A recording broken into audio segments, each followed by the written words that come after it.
Mga kaibigan, isang magandang umaga sa inyong lahat. Narito na ang isang programang inyong mapapakinggan. Hatid sa inyo ni Mel Elizalde, batikang broadcast journalist, sa kanyang pagtalakay sa mga napapanahong balita sa loob at labas ng ating bansa. Gayon din sa pagbibigay ng mga kalaman ng kanyang tinipon tungkol sa kalusugan, ekonomiya, agrikultura, pangkabuhayan, politika at ang sitwasyon sa katahimikan ng bansa. At ngayon, narito na ang guro ng palatuntunan, Mel Elizalde.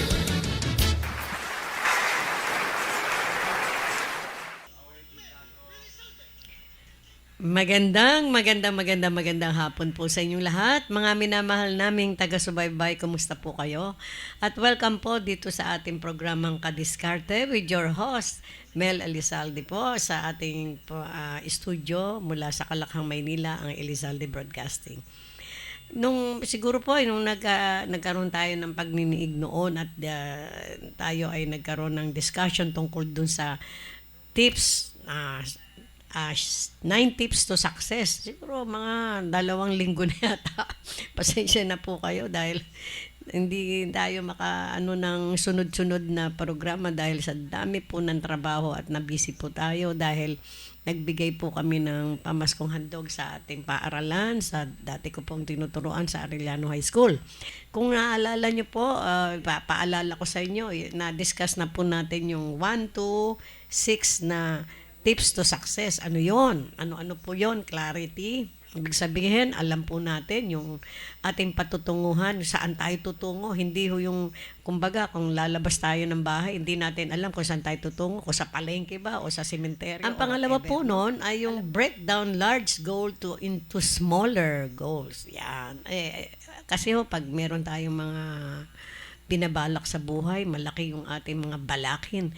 Kinakailangan hindi natin yung susugurin agad yung pinakamalaking goals natin. Dahan-dahan bigla, kumbaga, no?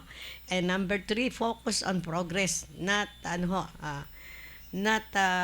perfection. Ayan. Kasi alam niyo po tayong mga tao, ang nasa isip natin agad, perfection no? Ang kailangan po natin dito mag-focus muna tayo sa progress. Ibig sabihin yung araw-araw nating gagawin para sa goals na ating pong ninanais, no? Sinasabing mag-focus muna tayo sa progress araw-araw. Ano ba yung medyo maganda kong na-achieve ngayong araw na to para dun sa goal na ating ninanais? Yan, no? Iisipin natin yung araw-araw kasi hindi po natin maa-achieve ang isang goals na sa buhay natin sa isang arangkada lamang. Di po ba? Ayan talagang pinag-iisipan, pinaghahandaan. At siyempre kasama dyan ang pagpupunyagi. Number 1. Ayan po. So yan po. Ay number 4, don't be afraid to fail. Ayan. Huwag tayo matakot kung tayo po ay medyo sumasablay. Sumasablay sa ating pong mga ginagawa para sa ating goal sa buhay. Halimbawa, medyo, nagkamali tayo. Kaya balik na naman tayo sa uno. Parang ganon. Don't be afraid na tayo po ay sumablay sa mga pagtatangka natin na mapagtagumpayan na ma-achieve natin yung ating goals. Halimbawa, ang goal nyo, gusto mo bang maging mahusay na broadcaster? Yan, halimbawa, ganyan, Hindi mo tayo, kaagad lulundag doon sa pinakamataas. At syempre, unti-unti nating aaralin. Kaya syempre, kailangan natin ng tulong ng ating kapwa. Kailangan po natin na maging mapagmasid, mapag-aral, matyaga, lahat na lang, no? Kaya nga, at kung sakali man po na tayo ay mag-fail sa isang araw na ating pong ginagawa para matuluyan nating makuha yung ating goal sa buhay, nagkamali ka at medyo sumablay yung mga plano, wag ho kayong matakot. Talaga ang tao, prone tayo sa pagkakamali. But the thing is, kinakailangan bumangon at magsumikap at mag-aral para tayo ay matuto kung ano man ang goal natin sa buhay. Ganun po yun, Huwag tayo matatakot. At syempre, ang ikalima, celebrate your success. Diba? Pagka nakita nyo na ayos, okay, alright. Ang ating mga steps na ginagawa. Nakikita nyo, may liwanag kayong natatanaw sa buhay, hindi po ba? Mukhang napag-uusapan ng inyong mga kagrupo, ng inyong mga kasama sa trabaho na okay tayo, Tita Mel, medyo tayo may na-achieve na ganyan. You celebrate with them. Maging masaya, magpasalamat siyempre sa Panginoon. Wow, thank you Lord for helping me to see all these things na aking pwede palang magawa sa iyong tulong. Yan, magse-celebrate to tayo, masaya tayo, hindi po ba? Yan. So, ayun, ang number 6. Ha? Bukas po may celebration tayo dito sa ating studio kasi po ika-25 ng anibersaryo ko bilang isang nasa media, no, bilang isang broadcaster, no. Matagal na ho kasi ako nag-umpisa eh. At syempre kasama po natin dito ang ating mga mahal na kasama na siyang sanhi kung bakit nandito pa rin tayo at na unti-unti nakikita na ho natin ang liwanag dahil nagpapasalamat tayo sa mga kasama natin, especially to Mr. Chot Velasquez, ang isang magaling na bata, brilliant talaga at napakabait pa. Pinagsapasalamat ko po sa Panginoon dahil ibinigay siya sa atin ng Panginoon dito sa ating studio para makatulong natin at siya po lahat ang namamahala at sa kanya po nakita ko na unti-unti nagkakaroon tayo ng magandang vision para dito sa ating goal na mapaayos natin po ang ating studio Elizalde Broadcasting. Salamat sa iyo anak.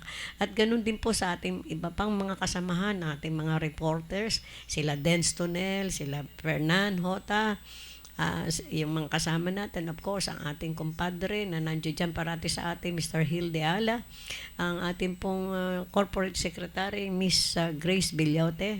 Yan po, Bilyato, I'm sorry, no? Mali. Natamali. At lahat po ng mga taong nandiritong kasama natin, magaling mo yan. At ganun din si Cecil Lemberger. Siguro, masyadong familiar ang kanyang pangalan sa inyo dahil yan ang advocates ng divorce laws dito sa Pilipinas, na kung saan naman ay binibigyan pagpapahalaga ng ating mga kongresista. So, very soon, maybe it will become into law kasi po, nasa third reading na yata yan. So, opo, balik tayo dun sa aking topic kanina. Sinasabi nga, seek support from others. Ito po yung ika-6 na tips to success. Okay na naman po. So, yan nga po, kailangan natin ang suporta ng ating mga kaibigan sapagkat hindi po ang kaalaman ay nasa ating lahat. Maaring may alam sila na hindi natin alam, may alam tayo na hindi nila alam. And so, we help one another para po ma-achieve natin yung goal natin sa buhay. Yan po yun, no? Yan yung ika-6 na tips to success. At syempre, yun hong ika-7, don't compare yourself to others. Ayan, dyan na tayo ngayon. Never compare yourself to others. Bakit? Kasi pag kinompare nyo yung sarili nyo sa iba, maaaring malulungkot kayo sapagkat nakita nyo yung pinagkukumpirahan nyo, na ikinukumpara nyo yung sarili nyo sa ibang tao, nakita nyo siya ay masyadong successful. And for that, malulungkot kayo. Hindi po dapat po tayong ganon na i-compare natin bakit siya nakaganito, nakaganyan, nakaganon, na-achieve niya. Aba, ang mas maganda ho ay tignan natin, ikumpara natin ang ating sarili kung ano tayo noon at sa ngayon. Yan ang magandang comparison. Yan. Yung sarili ho natin ang ikumpara natin. Paano natin kukumpara? Ano ako noon? At ano ko ngayon? Yan. Ano po ba yung alam ko noon na hindi ko alam ngayon? Ayan. Siyempre, yung comparison na yun, mabigat po yun. Di ba? Pag na-compare nyo yung sarili nyo noon na, ang dami ko palang alam ngayon kaysa noon. At marami na rin akong nagagawa ngayon na hindi ko alam noon. Di po ba? Yan ay malaking tulong para sa inyo. Pero sabi ho, ang ganda ng shoutout ni Mr. Jeff Ramos is watching. Thank you so much, Mr. Jeff Ramos. And Kuya Chot Velasquez is watching. Thank you so much. Yun na nga po, balik tayo doon sa don't ever compare yourself to others. Kasi po, malulungkot lang tayo. Maiinggit pa tayo. Yun ang magiging sanhi ng kainggitan. Alam niyo po yung inggit, Dalawang klase po yan. Merong inggit na talagang tumitimo sa puso natin na lumulungkot tayo and at the same time nagkakaroon tayo ng masamang isipan doon sa kinaiinggitan natin. That is a bad inggit. Pag sinabing magandang inggit, pupulutin po natin yung magagandang nakita natin na nananawagan po kami sa PLDT kasi mayat maya. Hindi lang minuto to every segundo na o-offline tayo. Sana naman po mapagbuti natin ang ating serbisyo para sa sambayanan. No? Yan. Di po ba? Pero ito nga po ang pinag-uusapan natin, yung inggit, dalawang klase. Inggit na uukit sa iyong puso na up to the extent na mabwisit ka doon sa iyong kinaiinggitan, which is not good. No? Pero yung inggit na mapagbubuti mo yung sarili mo at yung kinaiinggitan mo sa kanya ay pipilitin mong marating o mahigitan. That is a very good inggit. Yan o ang ating iisipin lagi. Pag tayo naiinggit, ngumiti lang tayo at sabi, wow, ang galing niya. Teka, pag-aaralan ko kung bakit siya gumaling. Yan, di po ba? At pupulutin nga natin at gagawin natin at hihigitan pa natin. In that way, pag ginawa niyo po yan, mga kadiskarte ko, anak ng baka, palagay ko, masusurpas niyo yung taong kinaiinggitan niyo. Yan, di po ba? Yan ang pinakamaganda nating gagawin. At sinasabi po, yung ikawalong tips to success ay yung be patient and persistent. Ano po ba yung sinasabing be patient? Pasyente ka ba nun? Hindi. Ibig sabihin, maging pasensyoso ka. Huwag kang kasi po, pag nawawala yung pasensya natin, ako, isa rin ho ako sa ganyan Pag nawawala yung pasensya ko, bugnutin ho ako no? Sama-sama ng ugali, pagka bugnutin ng tao, nakasimangot, pumapangit lalo, di ba? Pero we try to avoid that, no? Sabi nga, kapag kailangan pasensyoso ka, no? At syempre, persistent. Ano ibig sabihin ng persistent? Parang makulit, di ba? Kulit ka ng kulit doon para makuha mo yung goal mo. Try ka ng try. Ibig sabihin, try and try until you succeed. Parang ganon, di po ba? Hindi parang ganon, ganon na nga. No? Kasi pag isang beses ka lang nag-try at bigla kang napagod, nakonsumi ka, nabuisit ka, walang mangyayari sa'yo. Talagang failure ka. But if you are patient and persistent, that's a very good attitude. No? Magiging, mamaniin mo lang ang success very later on.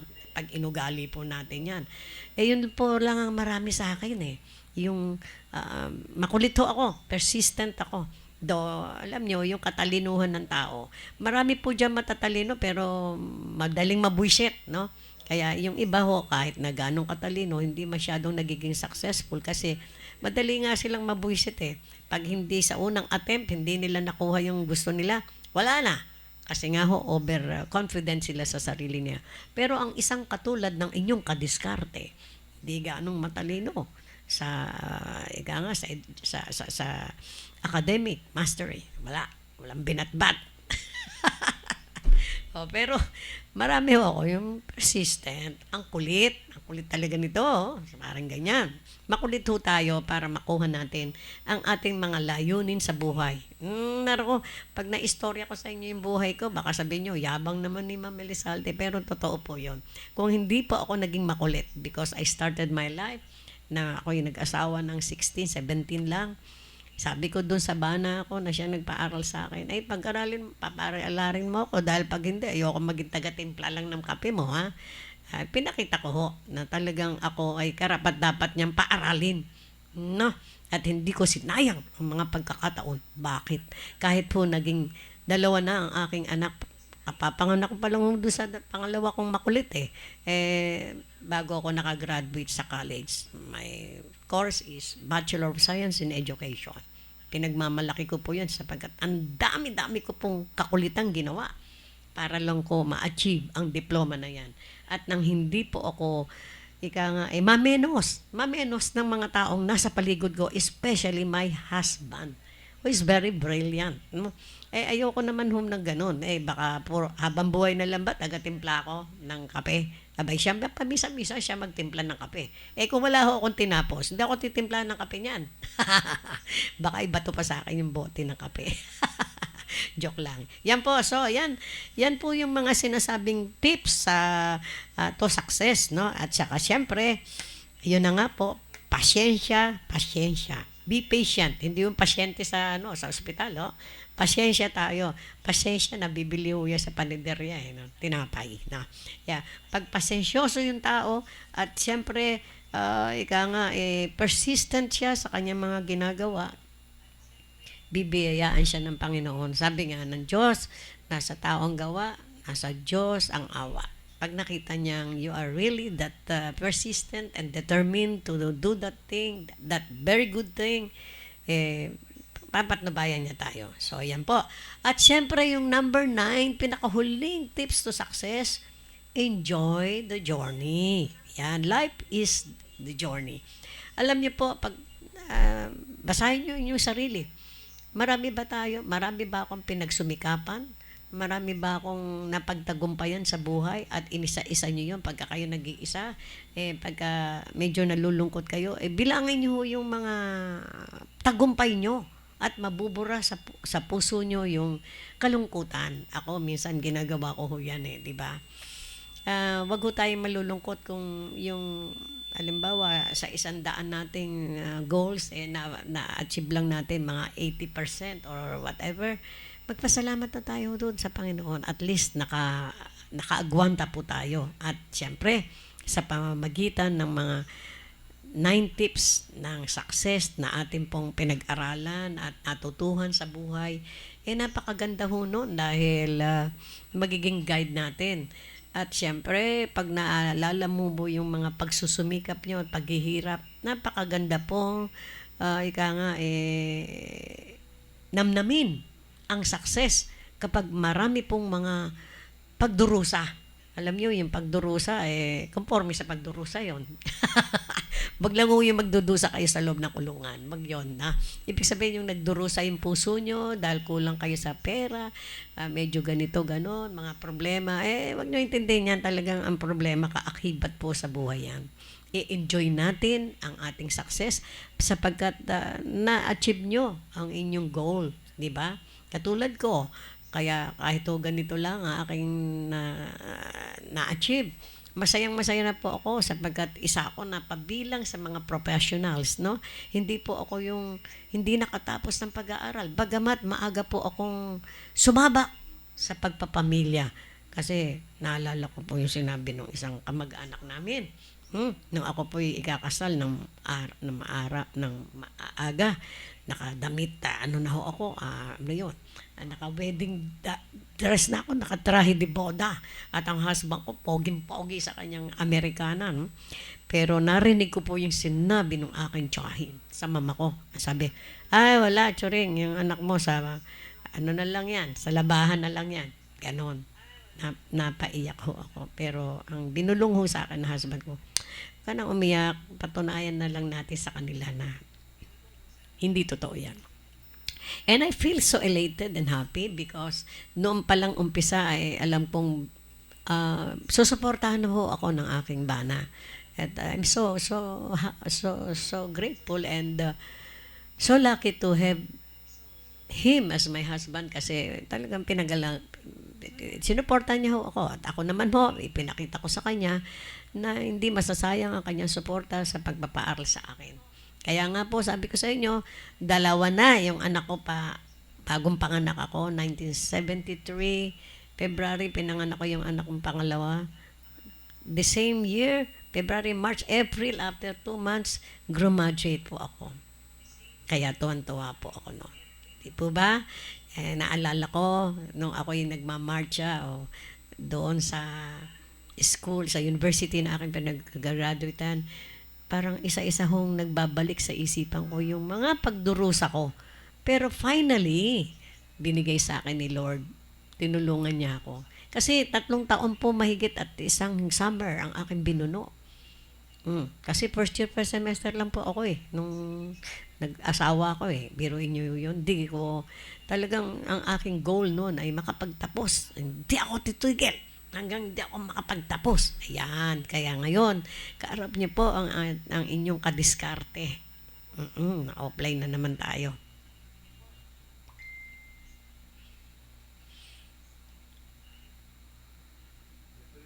So, yan po.